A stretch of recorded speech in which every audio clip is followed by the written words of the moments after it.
1 kilometre నడవగానే ఇక మా వల్ల కాదంటూ చేతులెత్తేసే యువతి యువకులున్న ఈ రోజుల్లో ఈ బామ్మగారి గురించి తెలిస్తే మాత్రం హ్యాట్స్ ఆఫ్ అనాల్సిందే. 87 ఏళ్ల వయసులో జాతీయ అంతర్జాతీయ వెటరన్ క్రీడల్లో పాల్గొంటూ గోల్డ్ మెడల్స్తో పాటు ఎన్నో అంతర్జాతీయ అవార్డులు రివార్డులు 300కు పైగా ఆవిడ గెలిచారు. గ్రౌండ్లోకి వెళితే ముందు వాళ్ళని ఎవరిని చూడను, స్ట్రైట్గా వెళ్ళిపోవడం అంతే.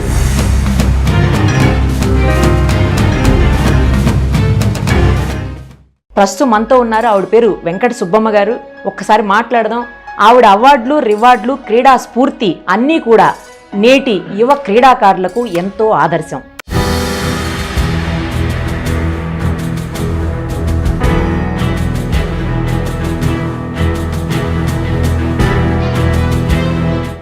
ఆమెతో మాట్లాడదాం, మనం కూడా ఇన్స్పైర్ అవుదాం.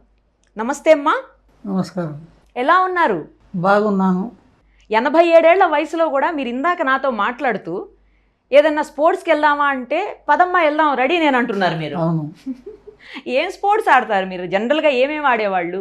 రన్నింగ్ ఉండేది చిన్నప్పటి నుంచి. రన్నింగ్ ఇక్కడ పెద్దవాళ్ళం అయిపోయిన తర్వాత ఈ కాలేజీలో throwball, net ball, only throws. Any kind of game I can play. ఆడాను, ఆడతాను. స్టిల్ వస్తారా ఇద్దరం? తప్పనిసరిగా వస్తాను. నేనే ఓడిపోతానేమో అండి. అంతకంటే ఏం కావాలి నాకు? మా అమ్మగారు నేనే ఓడిపోతాను. ఎందుకంటే మీరు ఫుల్ ఎనర్జెటిక్. ఇప్పటికీ 87 ఇయర్స్ ఏజ్లో ఎన్ని అవార్డులు ఎన్ని రివార్డులు, అసలు అవన్నీ చూస్తుంటే చాలా హ్యాపీగా ఉంది. మేమంతా ఇన్స్పైర్ కూడా అవ్వాలి మిమ్మల్ని చూసి.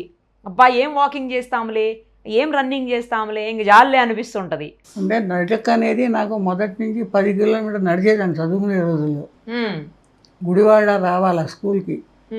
గుడివాడ ఉదయం సాయంకాలం. అప్పుడు ఏమీ లేవు మా ఊళ్ళో, తోడు లేవు, బస్సులు లేవు అప్పుడు మాకు. ఓకే. అలా నడిచేవాళ్ళం. అది అలసట ఏమీ లేదు నాకు. ఇప్పుడు కూడా లేదు అలసట. ఇప్పుడు కూడా లేదు. అందుకే రెడీ అంటున్నారు మీరు. ఇప్పుడే రెడీ అండి. ఆఖరి శ్వాస వరకు ఆటలాడతాను. అమ్మ బాబోయ్, ఆఖరి శ్వాస వరకు. నేను ఇప్పటికీ నా వయసు 16 ఏళ్ళే అనుకుంటాను నేను. గ్రేట్ బామ్మగారు, నిజంగా గ్రేట్. ఎందుకంటే ఈ 30-40 ఏళ్ళు వచ్చేసిన తర్వాత అబ్బో మనం ముసలోళం అయిపోతున్నాం, అబ్బో బాబోయ్ అనుకునేవాళ్ళు. వయసు అనేది శరీరానికి మనసుకు కాదు.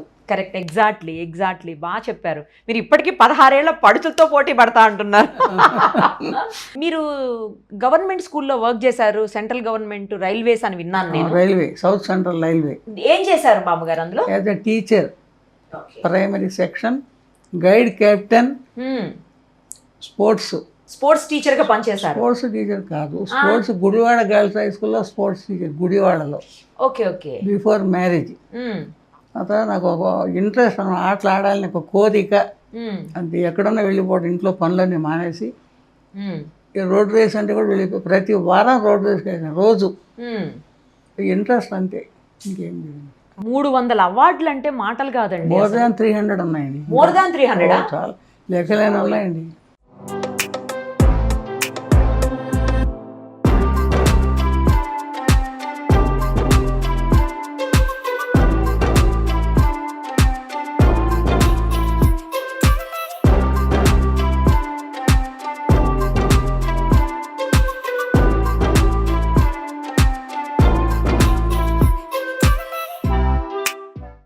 ఎక్కడెక్కడికి వెళ్ళి గెలిచి వచ్చారు ఇవన్నీను? మొత్తం ఇండియా తిరిగానండి. ఇంటర్నేషనల్లో 7 కంట్రీస్ పార్టిసిపేట్ చేశాను. అబ్బో. ఎక్కడికి వెళ్ళినా కూడా నన్ను చూసి భయపడారు కొంతమంది. గ్రౌండ్లో రావడానికే భయం నన్ను చూస్తే. మీరు మీ హైట్ అలాగే ఉన్నారు మీరు, తర్వాత మీలో ఆ స్పోర్టివ్నెస్ అలాగే ఉంది. గ్రౌండ్లోకి వెళితే నేను ముందు వాళ్ళని ఎవరిని చూడను, స్ట్రైట్గా వెళ్ళిపోవడం అంతే. మీ లక్ష్యాన్ని ఛేదించాలంతే. ఎప్పటికీ గోల్డ్ రావాల్సింది. మా మనవరాళ్ళు గోల్డ్ రాకపోతే ఏడ్చేవారు. నాయన మా పరిగెత్తి అమ్మ పరిగెత్తారు. అట్లా ఎంకరేజ్మెంట్ కావాలి మాకు స్పోర్ట్స్ అంటే. ఇప్పుడు ఈ రోజుల్లో ఎవరికి లేదు. ఎందుకంటే మొన్న లక్ష్మారెడ్డి గారి భార్య నాకు సన్మానం 2 నెలల నాడు ఇక్కడే మెట్టుగూడలు. అయినా వెళ్ళా నేను. వాళ్ళ కారులో దింపెళ్ళి తీసుకొచ్చి మళ్ళీ. గ్రేట్. ఆమె చాలా మెచ్చుకున్నారు లక్ష్మారెడ్డి గారు నన్ను. లాస్ట్ ఆఖరిసారి ఎప్పుడు స్పోర్ట్స్లో పార్టిసిపేట్ చేశారు మీరు? 85వ సంవత్సరం గచ్చిబౌలిలో. 85వ సంవత్సరం? నా 85. అదే రెండేళ్ల క్రితం 2-3 ఏళ్ల క్రితం. అయితే 3 గోల్డే వచ్చినాయి నాకు. 85 ఏళ్ల వయసులో కూడా గోల్డ్ కొట్టారు. ఎప్పుడు గోల్డేనండి, ఇప్పుడు కూడా గోల్డే. అసలు నిజంగా మీలో అంటే ఆ కాన్ఫిడెన్స్ లెవెల్స్ కూడా ఎలా ఉన్నాయి బామ్మగారు, నిజంగా గ్రేట్ అండి అసలు మీరు. అంటే కోరిక అట్లా ఉంటుంది. ప్రాక్టీస్ చేస్తా, రోజు వాకింగ్కి వెళ్ళేదాన్ని. ఇప్పుడు కూడా వెళ్తున్నారా? ఇప్పుడు చాలా కాలం అయింది, ఒంట్లో బాగాలేదు నాకు. అదే బీపీ ఇంకేం లేదు, ఇప్పుడు బీపీ కూడా లేదు. ఓకే, అదే పొరపాటు, బీపీ మందులు వేసుకోక సిక్ అయ్యాను. అయినా ఇప్పుడు కూడా రెడీ అంటున్నారుగా మీరు మరి. నా లైఫ్ అండి అది. సో మీకు ఇన్స్పిరేషన్ ఎవరండి? అంటే ఇన్ని స్పోర్ట్స్ గేమ్స్, ఇన్ని రివార్డులు అవార్డులు, వీటన్నిటికీ ఇన్స్పిరేషన్ ఎవరు మీకు? మాకు అక్కడ హై స్కూల్లో ఆర్డి ప్రసాద్ మదిని తన మాస్టర్లు ఉన్నారు, పీటీ మాస్టర్, గుడివాడలో. హైట్ని చూసి మా నాన్నగారు తెలియకుండా నన్ను స్పోర్ట్స్ పంపేవారు అక్కడ. గుడ్లవల్లి, మచిలీపట్నం. మా నాన్న తెలుగు పండిట్ అక్కడ. 10th చీఫ్ ఎగ్జామ్ మా నాన్న. ఆడపిల్ల బయటికి వెళ్ళకూడదు ఆ టైంలో. మా నాన్న ఉద్దేశం మేమంతా ఎవరి కాలంలో నిలబడాలి అనే ఉద్దేశంతో చదివించారు. అప్పుడు నేను చదువుకున్నారు బామ్మగారు మీరు ఆ రోజుల్లో? ఎస్ఎల్సి. అప్పుడు అంటే ఇప్పుడు 10th కదా, అప్పుడు ఎస్ఎల్సి అంటే ఎక్కువ అనమాట. తర్వాత స్కూల్లో జాబ్ వచ్చింది. స్కూల్లో ఏలూరులో చదివాను, తెరిసాసలో. ఏం చదివారు అక్కడ? ట్రైనింగ్ అయ్యారా? ట్రైనింగ్ అయ్యాను అక్కడ కూడా. ట్రైనింగ్ తర్వాత 84లో డిగ్రీ ఇక్కడ ఓపెన్ యూనివర్సిటీ రైల్వే కాలేజీలో క్లాస్కి వెళ్ళేదాన్ని. సండే చాలా ఎంజాయ్ చేశాడు డిగ్రీ చదివినప్పుడు. రోజు సండే కాలేజీకి వెళ్ళడం అయిపోయింది. ఇంకా చదవాలంటే పరిస్థితుల ప్రభావం వల్ల చదవలేకపోయాను అంతే. నేను చదివిన తెలుగు మీడియం. ముందు నాన్నగారు ప్రోత్సహించారు ఈ స్పోర్ట్స్ గేమ్స్ అన్నిట్లో. తర్వాత మ్యారేజ్ అయినాక నేను రిటైర్మెంట్ వరకు ఎక్కువ డిస్ట్రిక్ట్ స్టేట్ వెళ్ళాను, నేషనల్కి వెళ్ళేదాన్ని కాదు. లీవ్ మాకు వెళ్ళడానికి వీల్లేదు. లోకల్ కనుక ఇక్కడెక్కడే కనుక వెళ్ళేదాన్ని. గుంటూరు అటు ఇటు షాప్ డైరెక్టర్ అంటే ఇండియా మొత్తం దేశంతా తిరిగాను. ఇండియా మొత్తం తిరిగా షాప్ అదే డైరెక్టర్. నేను షాప్ డైరెక్టర్గా కూడా పనిచేశారా? షాప్ డైరెక్టర్ రాజశేఖర రెడ్డి గారు, స్పోర్ట్స్ అథారిటీ ఆంధ్రప్రదేశ్. మా ఠాగూర్ గారేమో ఆయన వెళ్ళకుండా నన్ను పంపించేవారు. వేరే ఊర్లో మీటింగ్లకు వెళ్ళాలి కదండి, అన్ని చోట్లకి వెళ్ళాను. మీరు చాలామంది సీఎంని వాళ్ళని కలిశారు. తర్వాత చాలామంది దగ్గర అవార్డులు రివార్డులు వాళ్ళ చేతులతో అందుకున్నారు. అప్పుడు సీఎంలు లేకపోతే అప్పుడున్న మినిస్టర్లు ఏమనేవాళ్ళండి మిమ్మల్ని? అంటే ఈ ఏజ్లో 60 ఏళ్ళు దాటిన తర్వాత 70 ఏళ్ళు దాటాక కూడా అందుకున్నారు మీరు. మా వల్ల కాదమ్మా, ఇది మాకు ఆదర్శం అనేవారు నన్ను. అందులో దాంట్లో మినిస్టర్ గారు నేను పరిగెత్తాను కిలోమీటర్, నేను 10 అంటే నా గురించి పేపర్లో ఇచ్చారు. ఆమె ఇట్లా పరిగెత్తుందని చెప్పి వాట్ ఈజ్ యువర్ ఏజ్ అని అడిగారు నన్ను. ఎవరు? రోసయ్య గారా? ఇంకో మినిస్టర్ గారా? ఓన్లీ 70 అని చెప్పాను నేను. ఓన్లీ 70? అమ్మా, డైరెక్ట్గా అన్నప్పుడే అవన్నీ ఇచ్చారు. నాకు ఎంకరేజ్మెంట్ ఉండేది, బాగా కలిసేదాన్ని వాళ్ళతో. మీరు అందరు నన్ను మీ డైట్ ఏంటని అడుగుతారు ప్రతి ఒక్కరు. అవును, మాకు కూడా చెప్పండి ప్లీజ్. డైట్ అంటే ఎక్కువ ఫ్రూట్స్ అయితే తినడం, టైం మెయింటైన్ చేయడం, నీళ్ళు తాగడం, పొద్దున ఫ్రూట్స్ మాకు తగినట్టు మేము తినేవాళ్ళం. ఇంకోళ్ళు ఏమన్నా సద్దన్నంగా నాకు సీక్రెట్ అని చెప్పని చెప్పారు. నిజమేనండి. జీవితంలో సద్దన్నే తిన్నారు. పిల్లలకు పెట్టి చాలా పెట్టి ఏదో తిన్నా అయిపోయింది. ఆరోగ్యం అంటే మొదటి నుంచి ఉన్న ఆరోగ్యం. మా అమ్మ నాకంటే బాగుంది. 103 సంవత్సరాలు మా అమ్మకి. 103 ఉన్నారా అండి ఇప్పుడు? చనిపోయి 2 ఏళ్ళు అయింది. మీరు కూడా సెంచరీ కొట్టేస్తారు. వద్దండి, నాకు ప్రస్తుతం ఉండడానికి ఇల్లు లేదు. ఒక్క నిమిషం, దానికంటే ముందు మీ గురించి చెప్తాను నేను. ఇది చూడండి, 1958లో వెంకట సుబ్బమ్మ గారి వివాహ ఆహ్వాన పత్రిక ఇది. అప్పటివి చూడడం అంటే మన ఈ జనరేషన్స్లో అస్సలు సాధ్యం కాదు. 53 ఏళ్ల నాటి శుభలేఖ, వెడ్డింగ్ కార్డు ఇలా ఉంది, ఇలా ఉంటుంది కావచ్చు. అప్పుడు చూడండి ఎంత జాగ్రత్తగా దాచుకున్నారో ఆవిడ. దీంట్లో అంతా కూడా ఏంటో వెరైటీగా. అంటే ఇప్పుడు ఇలా మనం చూడము. బండి రంగయ్య గారు అని ఉంది. మీ నాన్నగారా అండి? మీ మామగారు. ఓహో, అంటే మీ మామగారు తరపున వేసినటువంటి శుభలేఖ ఇది, అంతేనా? మీ హస్బెండ్ వైపు వాళ్ళది, అంతేనా? గుర్తులేదా? ఓకే. బండి రంగయ్య గారని ఉంది మరి. బండి రంగయ్య గారు అంటే ఆయన మా అయితే మీ హస్బెండ్ వాళ్ళ వైపు వాళ్ళదన్నమాట ఈ శుభలేఖ. మాకు కార్డు లేవు. ఓకే. పెళ్ళి అంటే ఇటు ఆర్భాటాలు లేవు, అప్పట్లో ఆర్భాటాలు లేవు. ఆయన మా హిందీ మాస్టర్ గారు ఒక అమ్మాయిన పెళ్లి చేశాడు అంత ఇంట్లో. ఏమీ లేవు మాకు, ఆర్భాటాలు లేవు, పెళ్లి చూపు లేవు. పెళ్లి చూపులు కూడా లేదా? లేదు. మరి ఎలా? వాళ్ళు చెప్పారు డైరెక్ట్ చెప్పటం చేసేసుకోవటమేనా? అంతే. ఎంతమంది మీకు పిల్లలు, ఎంతమంది? ఇప్పుడు మీ ఫ్యామిలీ గురించి చెప్పండి. ఇప్పుడు మీరు ఏ పరిస్థితుల్లో ఉన్నారు? ఇన్ని అవార్డులు రివార్డులు పొంది ఇంతమంది దగ్గర మీ దాదాపు ఒక 1000 ఫోటోల వరకు ఉన్నాయి మీ క్రీడలకు సంబంధించినటువంటి ఫొటోస్ నేను చూస్తున్నాను. నా పరిస్థితి ఏం బాగాలేదండి. దినం గడవడం కష్టంగా ఉంది. వచ్చే పెన్షన్ సరిపోదు, నాకు కేర్ టేకర్కే సరిపోవట్లేదు. పండు తినాలి, మందులు అయిపోతుంది, చాలా ఖర్చు నాకు. ఎంతమంది పిల్లలండి మీకు? 3 పిల్లలండి. మరి వాళ్ళు ఎవరు చూడరా? ప్రస్తుతం పెద్ద అమ్మాయే చూస్తుంది, పిల్లలు ఎప్పుడూ చూడలేదు. ఎందుకంటే పెద్ద అబ్బాయి ఆర్మీ, నేనే చూసా, నేనే పెళ్లి చేశాను. పెద్ద అబ్బాయి ఆర్మీ, రెండోవాడు అమెరికాలో ఉన్నాడు, వాడి భార్య డాక్టర్ పద్మజ, ఆయన కూతురు ఇండియన్ డాక్టర్. ఇప్పుడు మా మనవరాలు కూడా అమెరికాలో. వాడు ఇక్కడ లేడు కనుక రాడు, ఉన్నప్పుడు వస్తున్నాడు అప్పుడప్పుడు. పెద్ద అబ్బాయి రాక 10 years అయిపోయింది. అన్నీ తీసుకున్నాడు నా దగ్గర మోసం చేసి. నేను స్వయంగా అపార్ట్మెంట్ అనుకున్నాను 97లో, రిటైర్ 96 ఆగస్టు 97లో అప్సోడాలో ఒక అపార్ట్మెంట్. అదే సేమ్ అమౌంట్ నాకు హస్తాతీతం.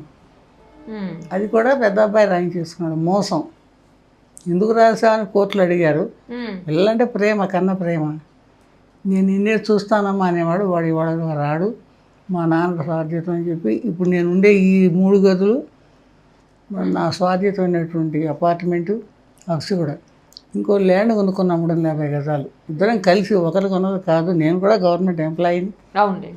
మళ్ళీ ఇంకోటేమో నాగారం ఒక స్థలం అమ్మేసుకున్నాడు ఆ అబ్బాయి. ఈ 4 వాడు మా వారిని చెప్పాడు. వాడు ఒకరికి నేను బాగా ఫుల్ బాటిల్ తాగించాను. మరి ఎక్కడ సైన్ చేయమని ఎక్కడ చేస్తానంటే అన్నీ ఆయనకే రాశాడు, చిన్న అబ్బాయికి లేదు. మీ వారే రాసేసారు, మీ హస్బెండే రాశారు. ఉండగానే తాగించి మిలిటరీ ఇది వచ్చేది, అక్కడికి వెళ్ళేవాడు. ఏం జరిగిందో నాకు తెలియదు. డబ్బు ఆయనకేమో కొంచెం అప్పుడు తక్కువ జీతాలు మాకు, రైల్వే అయితే కూడా. బండి ఖర్చు సరిపోయేది కాదు, ఆయన డబ్బు ఇచ్చేవాడు. అప్పుడు తర్వాత ఇంటికి వచ్చి అరిచేవాడు ఇవ్వలేదని వాళ్ళని.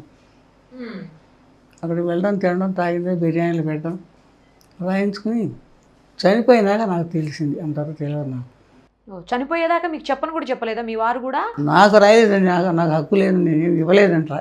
మా అబ్బాయి కోర్టులో చెప్పిన మాట ఇది, నేను కోర్టులో వేశాను. ఎందుకంటే అడిగాను, నయానా భయానా అడిగితే నీకేం అక్కర్లేదు, ఎందుకు నీకు ముందు అందుట్లో నేను ఉంటున్నావు కదా, నీకు ఇవ్వము, నీది కాదు. నాకు స్వాధీనం రాశాడు అంటే స్వాధీనం కాదు అది, ఈ స్థలమే నాది. పెళ్ళికి 50 ఏళ్ళలో మా వాళ్ళు డబ్బు ఇచ్చి అది పెట్టి జాగా కొనుక్కున్నాను. Okay okay. మేమే కట్టుకున్నాం స్వయంగా. ఇసుక మోసి ఇటుక మోసి కట్టుకున్న ఇల్లు మరి అప్పుడు ఆ రోజుల్లో. ఓకే. తీసుకుంటే కనీసం నాకు అసలు రాయాలి కదా. కోర్టులో ఏం చెప్పి నేను ఇవ్వలేదట ఆయనకి, ఇంకెక్కడ ఇల్లు కట్టుకున్నాను నేను. ఇప్పుడు మీరు కోర్టులో కేసు వేశారా? వేసామండి. అది డబ్బులు లంచం పెట్టాయంట. ఏం చేశాడో తెలియదు, కోర్టు కాలేదు, హైకోర్టుకు వెళ్ళాయి ఇప్పుడు మళ్ళీ. ఓకే. ఇప్పుడు ప్రస్తుతం హైకోర్టులో ఉంది. అక్కడ ఏం జరుగుతుందో న్యాయం తెలియదు, అక్కడైనా డబ్బు పెడతాడో నాకు తెలియదు. అతను కూడా రారా అండి మిమ్మల్ని చూసుకోండి? చిన్న అతను కూడా వస్తాడు, ఇక్కడికి వచ్చాడు, అమెరికా తీసుకెళ్ళాడు, వచ్చి ఫోన్లు చేస్తాడు. మొన్న వచ్చి వెళ్ళాడు, ఫోన్ చేశాడు.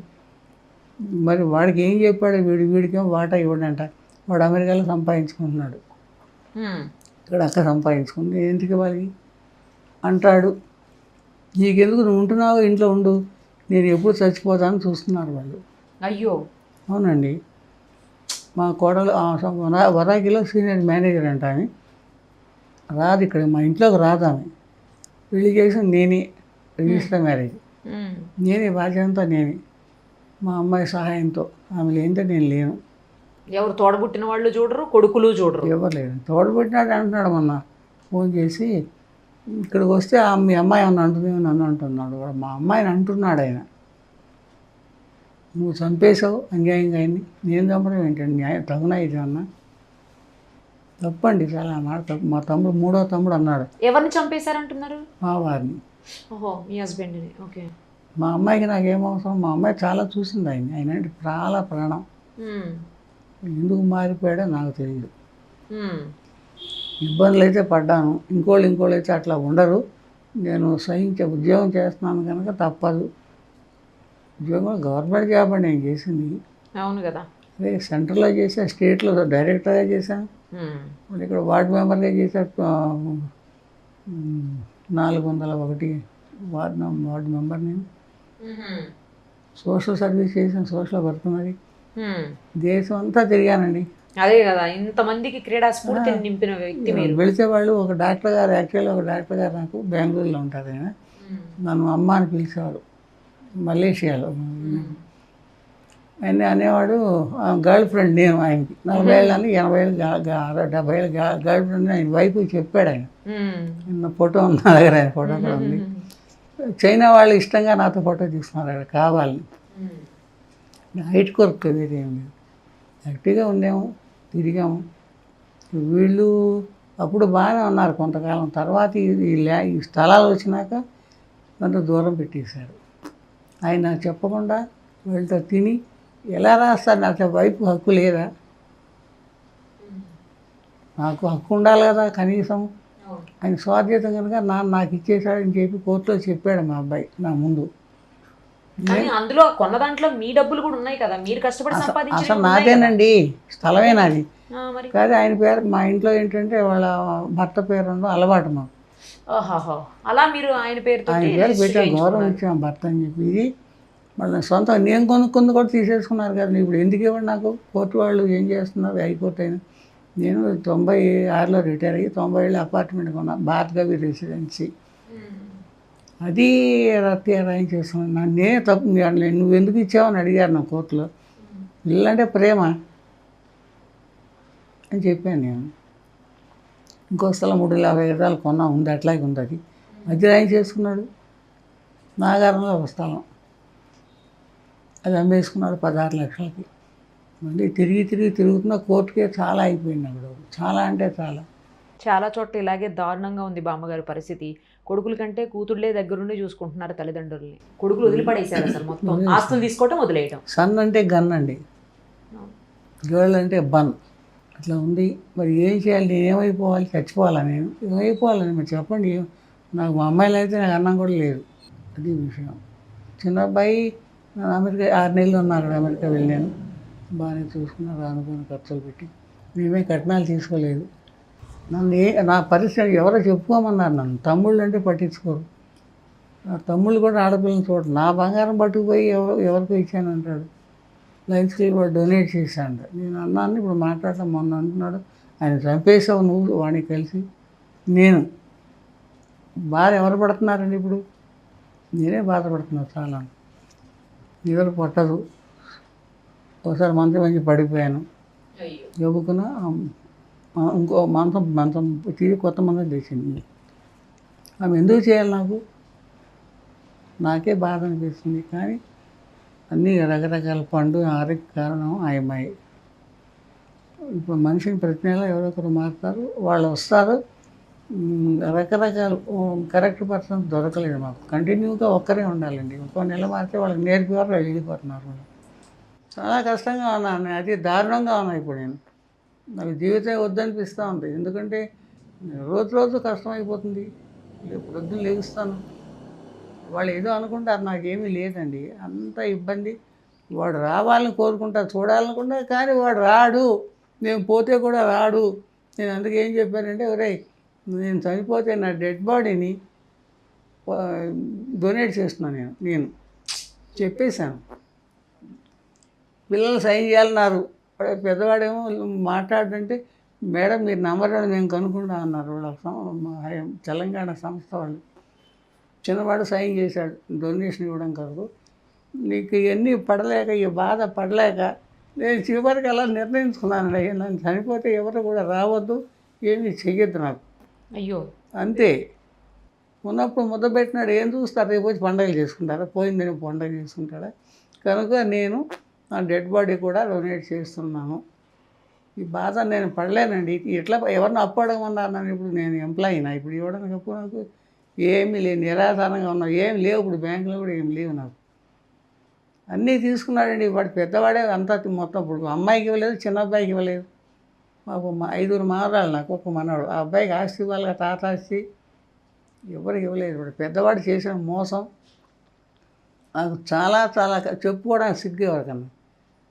మీరేంటి ఉద్యోగం చేసిన వ్యక్తికి నాకు ఇట్లా లేని వాళ్ళ గతి ఏంటి? ఆడవాళ్ళ గతి, ఆడవాళ్ళ పరిస్థితి ఏంటండి? ఎవరు ఏం చేస్తారు? వాడు రాడు ఆ తల్లిని చూడడానికి. వాడు ఎంత కష్టపడ్డాను వాళ్ళగా వరకు. నేను చదివించాను, పెళ్ళి నేను చేసే ఆ అబ్బాయికి. రిజిస్టర్ మ్యారేజ్, అది కూడా రిజిస్టర్ మ్యారేజ్. వాడు పెళ్ళాన్ని చదువుకు నేను ఇచ్చాడు డబ్బులు, 200 లక్షలు ఇచ్చాడు. పిల్లలందరికీ అన్నీ కొన్నాను. నన్ను ఈ రకంగా చేస్తే దేవుడి మీద నమ్మాను. ఇప్పుడు దేవుడు చూస్తాడు. అయిపోయింది, నా టైం అయిపోయిందండి. నేను అనుకోవట్లేదు ఎక్కువ కాలం ఉంటాను. తలనొప్పి వస్తుంది, కళ్ళ సమస్య వచ్చింది.